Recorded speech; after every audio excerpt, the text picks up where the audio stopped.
This conference will now be recorded. Hi, and welcome to this edition of Navigating the Now.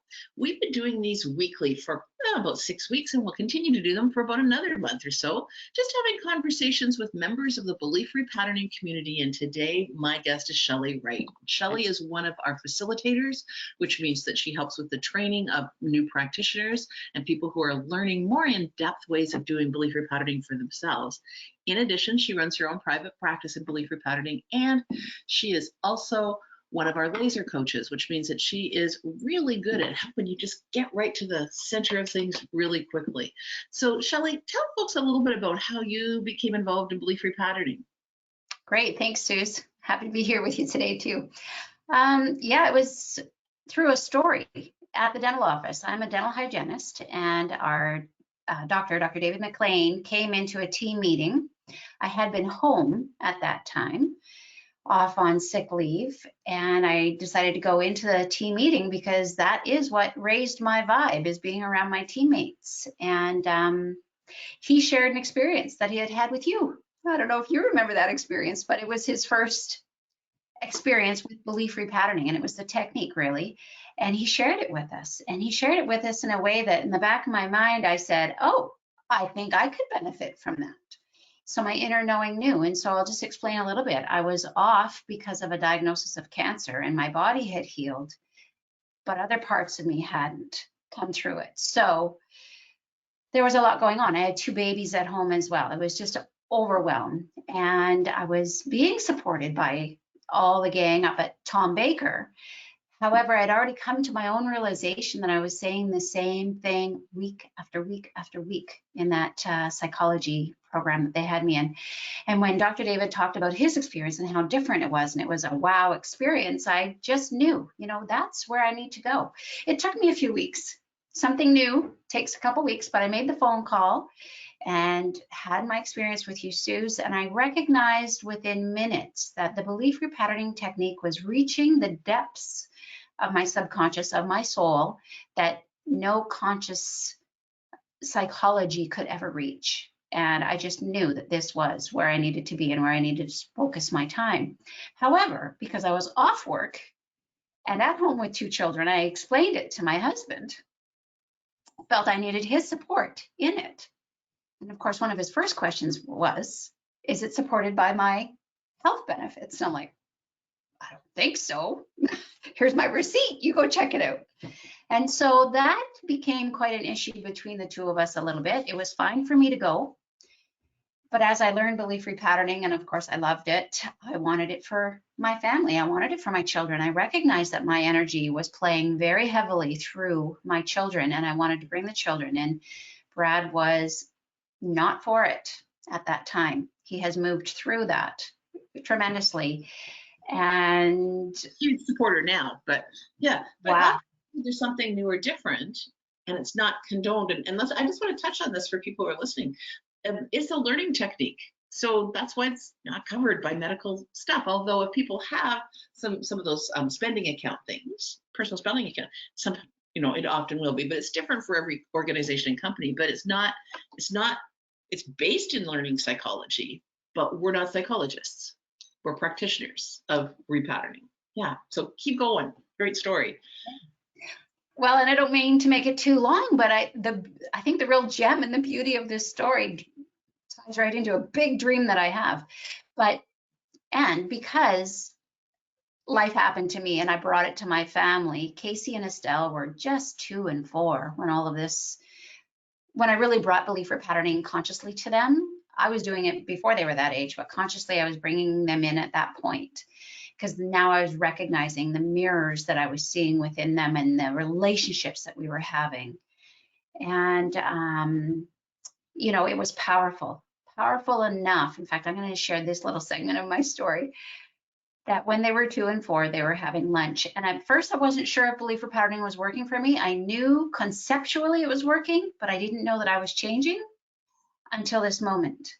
This moment, we were having lunch, and usually I found the mornings long with children, and lunch was like, okay, it's lunch, and then it's cleanup, and then it's bedtime, right? Nap time. So lunch was coming. And in the moment I was standing, they were sitting eating their lunch, and I could see the chaos, the mess, the spills, the everything happening, and the giggles. The giggles were irritating me. And I could feel the energy rising, right? And it was in my gut, and then it was in my heart. And as I was feeling it, my conscious mind is like, is this what I'm feeling? This is what I'm feeling. It got to my throat. It got to my throat, to the place where I knew I had a choice. I could blow up like I had been blowing up in the past. That monster mommy could come out. But with that in the throat and the choice, it's like, but I don't know what to do. I don't know any other way. What I did, I breathed. And just as I took that breath, the energy moved. It wasn't so stuck. I felt it. I still felt it, but I took another breath. And as I breathed, the energy in me shifted, and then my perception of what I saw with my children shifted. They were happy. They were being nourished good food. They were creating with their food. The only thing getting in the way was me. And so I continued to breathe, and it was a beautiful moment. And it was in that moment that I knew the belief repatterning was working. I just processed subconsciously, but on the verge of consciousness, the steps of belief repatterning. And it was like, whoa, it works, it's here. And we've all grown from it. Brad now is a firm believer of belief repatterning. He supports me completely. He's done the flip your switch. He loves it when I speak to the kids the way I speak to the kids, because I've got the language within me, because I've studied it so much more than he has. And yeah, it's just been a gift, a huge gift of that moment of ick. Love it. Thank you. Nice. Well, you're so welcome. And I don't know that I've ever heard that whole story. And I think anything that helps moms be who they really are instead of the monster mom, because it's like it's a lot with little guys, and it takes a lot of energy and a lot of focus and a lot of going on, and being able to move through that, especially when we're coming from a place of health challenges for yourself as well. So speaking of challenges, this this last year has been an interesting one for all of us, and as a dental hygienist, you're facing it frontline every day. What challenges were you able to overcome in the last year because you had repatterning, because you could navigate through? What kinds, can you give an example or two? Oh, lots of examples. Change, let's just say change. I had been off of work 9 weeks because everybody was shut down. Greatest 9 weeks of my life. Never had such a holiday. However, going back into the office, thank goodness my office was as organized and planned as they were, because they brought us in for training.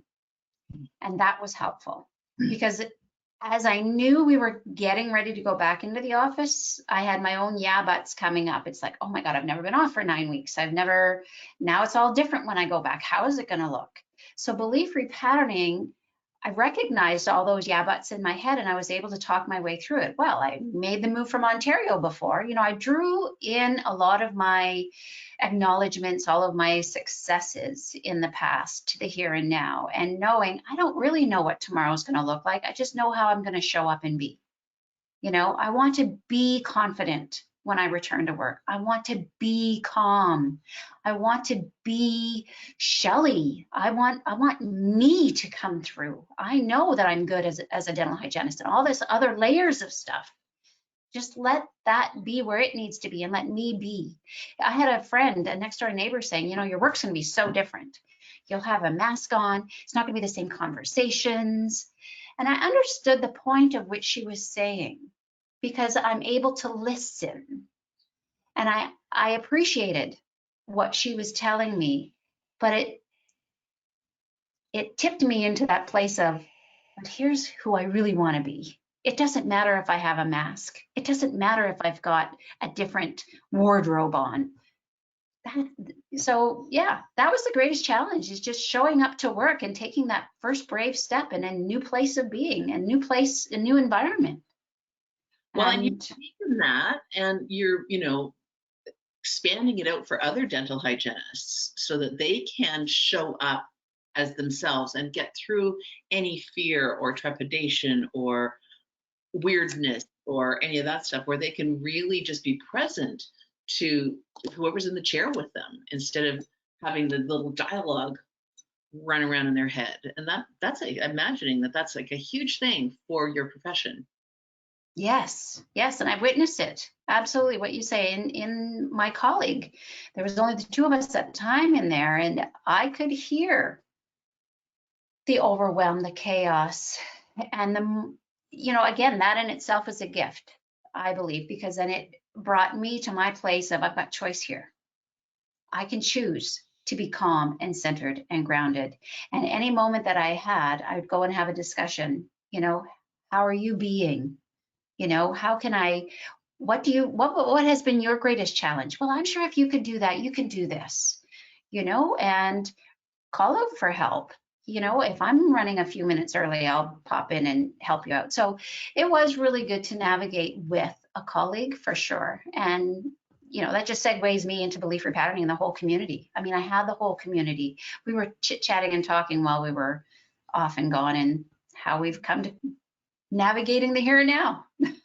And that ability to stay solid in who you are, regardless of what's going on around you, is, when I initially developed the technique, it was to get me through some gunk. And then I started realizing that being proactive and training myself this way was allowing me, when gunk showed up, it was just like, oh, okay. Like you were saying with the kids, like you had that whole different perception shift, and that's, happening at work for you as well. So, one of the things that repatterning has is the 7 steps, which people will go through with you as a practitioner. They can learn for themselves, and people will say, "What should I do?" I would say both. Learn for yourself and work with a practitioner, because you'll get a lot further, a lot faster. Because there's another part of repatterning is these like little tips and techniques and practices that you could do to proactively train yourself. So what would be what's one of your favorites? I mean, there's tons of them, but what's one of your favorites that you like to share? There are tons. Well, for me, it was recognizing what I'm doing right. And part of that was learning that skill when I was parenting my children, right? In that moment where I shifted from, oh my gosh, it looks like chaos, looks like something's really going to brew, to this is all right and perfect. And when I saw what they were doing right, I would go and recognize it. Wow, Casey, that's really nice of you to support your sister in learning. You're holding the book, or you're helping her spell out the words. Or it was Estelle creating the Lego, and wow, Casey, that's really patient of you to sit and watch and wait for the airplane to land in your hand. Just those moments of identifying from the upside of the line. As I did it for them, then I really started doing it for me. And wow, did my energy soar from there. Being present to what is instead of worried about what might be or what has been, but being in that present moment. That's a great tip. So anything else that you want to share with folks? We've got a bit of time. Anything else that you want to let them know how to get a hold of you? Yeah, well, absolutely. I've broadened my practice, I would say, belief repatterning practitioner, facilitator, and I have a business of my own called Release Your Smile. And I truly believe that the smile comes from within. The beauty of the smile comes from within.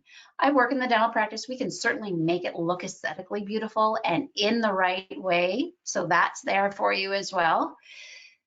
However, just having the freedom to smile and express yourself is really what I'm passionate about. And I had a really interesting conversation yesterday with Casey, 20 years old. He's in his second year university. He's navigating online all of his studies, and it's a challenging course that he's studying. And he's come to realize a gift of COVID-19. He was patting himself on the back. He goes, Mom, I'm so proud of myself. I've been off social media for 6 months. And I feel wonderful. And he went on to explain more of social media to me. I use social media, but more business and connecting with my family in Ontario. I don't really, well, whatever. I use it for a purpose. And for the young folks coming in, it's a whole different ballgame. And he was telling me about cancel culture. And I'd heard the word before, but I didn't quite understand what it meant. And he did explain it to me. And I guess I had heard that this is what happens on social media, but the kids on social media, they'll blurt out things that they wouldn't may have done face to face to somebody, right? Which basically takes us into judgment. There's judgment of what they hear, what they see, and they let it out.